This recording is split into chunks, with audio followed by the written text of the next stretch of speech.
দাসক আমি সম্বৰ্ধনা জনাবলৈ ফুল আঞ্জাবিৰে সম্বৰ্ধনা জনাবলৈ অনুৰোধ জনাইছোঁ।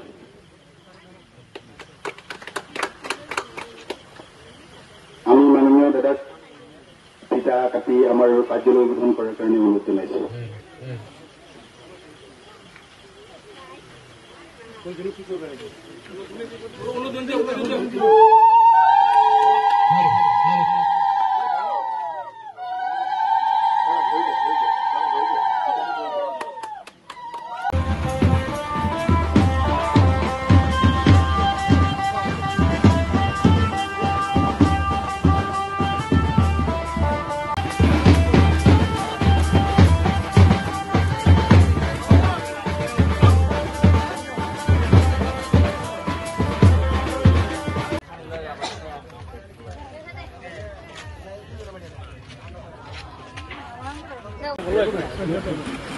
উত্তৰ পূব ডিমৰীয়া এই অঞ্চলত কামৰূপ আৰু মৰিগাঁও জিলাৰ জিলা বৰ্ডাৰ এৰিয়া এটা তাতে যোৱা 13টা বছৰ ধৰি শনি পূজাৰ শনিদেৱৰ আৰাধনা কৰি অহা হৈছে।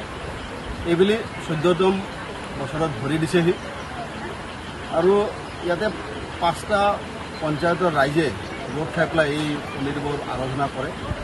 উদ্দেশ্য এটাই বিশ্ব শান্তি, বিশ্বত প্ৰতিটো জাতি জনগোষ্ঠীৰ মাজত এটা ভাতৃত্ববোধ বজাই ৰখা, এই অঞ্চলৰ যিসকল সমস্যা আছে সমস্যাবিলাকৰ দ্ৰুততমভাৱে সমাধান কৰা, এই ধৰণৰ বিভিন্ন তেওঁলোকৰ মনৰ কথা থাকে, এইভাৱে পূজা কৰা হয়।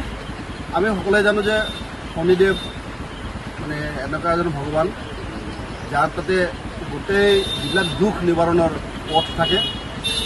এইবুলি 14তম শনি পূজাৰ যি আমাৰ 7, 8, 9 ছেপ্টেম্বৰ তাৰিখে আয়োজন কৰা হৈছে।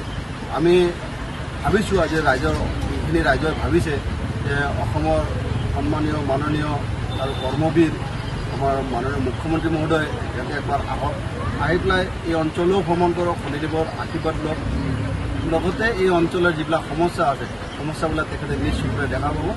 এয়া এই অঞ্চলৰ অঞ্চলবাসীৰ মানে এটা মনৰ বাসনা কামনা। মোকৈ আজি এই সুযোগ এটাত মাতিছিলে যে কাৰ্যালয়খন মানে আজি উদ্বোধন কৰোঁ। মই যি টাইম দিছিলোঁ মই 7টাত পাম বুলি হয়তো নিশ্চিতভাৱে সময়টো পাইছোঁ। ৰাইজে অলপ অপেক্ষা কৰিব লগা হৈছে যদিও তো আশা কৰিছোঁ যে যিহেতু আজি এটা শুভ দিন হ'ল, শুভ কাম হ'ল, আগন্তুক দিনতে এই পূজাৰ যথেষ্ট এটা ভাল প্ৰভাৱ পৰিব। আমি উত্তৰ পূব ডিমৰীয়া শ্ৰী শ্ৰী পূজা উদযাপন সমিতিয়ে এইবাৰ আমি 14তম পূজা উদযাপন কৰিব ওলাইছোঁ।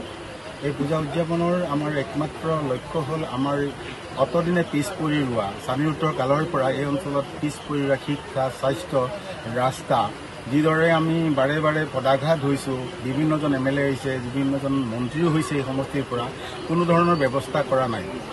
বিগত বহু টাইম ইয়াতে মাননীয় অতুল বৰা ছাৰে বহুদিন ইয়াতে অতিবাহিত কৰিলে, কিন্তু কোনো ধৰণৰ ব্যৱস্থা নকৰিলে। আমি শনি মন্দিৰৰ মূল উদ্দেশ্য হ'ল শনি পূজাৰ লগতে এই অঞ্চলৰ যি আৰ্থিক সামাজিক দিশবোৰ আছে এইবোৰ আমি সুকলমে উন্নয়ন কৰা। সেইকাৰণে এইবাৰ আমি মুখ্যমন্ত্ৰী মহোদয়ক ইয়াত বিচাৰিছোঁ। সেইকাৰণে আমি মাননীয় সুশান্ত বিশ্বাসক আমি ইয়ালৈকে নিমন্ত্ৰণ কৰিছিলোঁ আৰু সুশান্ত বিশ্বাসৰ দ্বাৰা আজি আমি আমাৰ মুখ্য কাৰ্যালয় উদ্বোধন কৰিছোঁ।